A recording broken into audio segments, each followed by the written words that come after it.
جب آسمان پھٹ جائے گا اور اپنے رب کے حکم پر کان لگائے گا اور اسی کے لائق وہ ہے، اور جب زمین کھینچ کر پھیلا دی جائے گی اور اس میں جو ہے اسے وہ اگل دے گی اور خالی ہو جائے گی اور اپنے رب کے حکم پر کان لگائے گی اور اسی کے لائق وہ ہے۔ اے انسان، تو اپنے رب سے ملنے تک یہ کوشش اور تمام کام اور محنتیں کر کے اس سے ملاقات کرنے والا ہے، تو اس وقت جس شخص کے داہنے ہاتھ میں اعمال نامہ دیا جائے گا اس کا حساب تو بڑی آسانی سے لیا جائے گا اور وہ اپنے اہل کی طرف ہنسی خوشی لوٹ آئے گا۔ ہاں، جس شخص کا اعمال نامہ اس کی پیٹھ کے پیچھے سے دیا جائے گا تو وہ موت کو بلانے لگے گا اور بھڑکتی ہوئی جہنم میں داخل ہوگا۔ یہ شخص اپنے متعلقین میں دنیا میں خوش تھا، اس کا خیال تھا کہ اللہ کی طرف لوٹ کر ہی نہ جائے گا، کیوں نہیں، حالانکہ اس کا رب اسے بخوبی دیکھ رہا تھا۔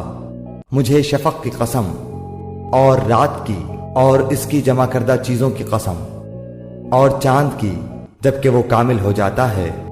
یقیناً تم ایک حالت سے دوسری حالت پر پہنچو گے۔ انہیں کیا ہو گیا کہ ایمان نہیں لاتے، اور جب ان کے پاس قرآن پڑھا جاتا ہے تو سجدہ نہیں کرتے، بلکہ جنہوں نے کفر کیا وہ جھٹلا رہے ہیں، اور اللہ تعالیٰ خوب جانتا ہے جو کچھ یہ دلوں میں رکھتے ہیں۔ انہیں المناک عذابوں کی خوشخبری سنا دو۔ ہاں، ایمان والوں اور نیک اعمال والوں کو بے شمار اور نہ ختم ہونے والا اجر ہے۔